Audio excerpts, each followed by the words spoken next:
और अब बात करेंगे बीजेपी के मिशन 400 की, जिसकी रणनीति को लेकर पार्टी ने पूरा जोर लगा रखा है। कई नए दोस्त बनाए जा रहे हैं तो वहीं कुछ पुराने दोस्तों को भी याद किया जा रहा है। इसी कड़ी में एक बड़ी खिचड़ी ओडिशा में पक रही है, जहां नवीन पटनायक के एनडीए में एक बार फिर से शामिल होने की अटकलें हैं।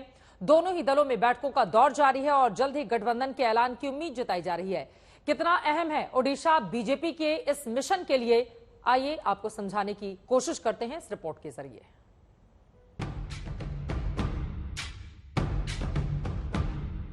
अब की बार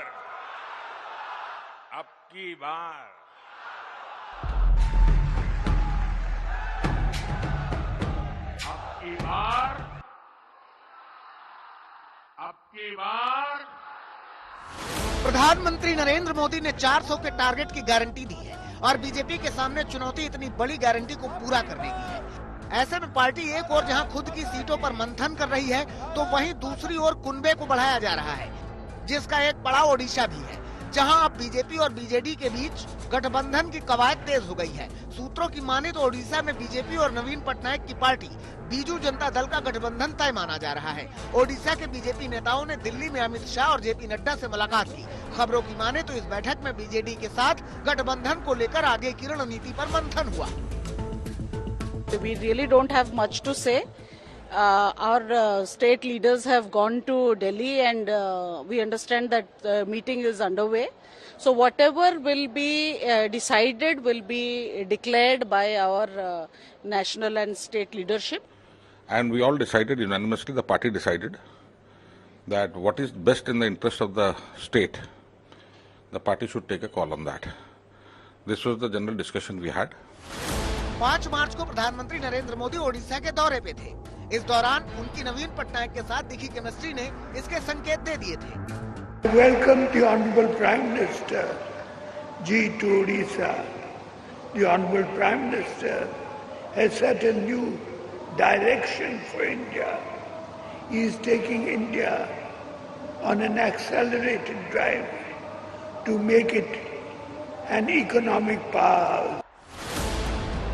जोरदार करतल ध्वनि से माननीय प्रधानमंत्री जी का अभिनंदन। अब सवाल ये है कि क्या जेडीयू आरएलडी के बाद बीजेडी तीसरा दल होगा जो कि एनडीए में दोबारा शामिल होगा। 2009 में एनडीए से अलग होने वाले नवीन पटनायक 15 साल बाद एक बार फिर उस राह पर क्या जाएंगे, क्योंकि जिस वक्त इंडिया गठबंधन का ऐलान हुआ तो विपक्ष के बड़े चेहरों में नवीन पटनायक ही थे, जिन्होंने गठबंधन के साथ न जाने का फैसला किया। इंडिया गठबंधन के दलों की तमाम कोशिशों के बावजूद नवीन पटनायक मोदी के खिलाफ नहीं गए। वहीं हाल ही में हुए राज्यसभा चुनाव में बीजेडी ने बीजेपी उम्मीदवार अश्विनी वैष्णव को समर्थन दिया। अब सवाल यह है कि साल 2000 से ओडिशा की सत्ता का पावर पॉइंट बने नवीन पटनायक को बीजेपी के साथ जाने की जरूरत क्यों पड़ रही है।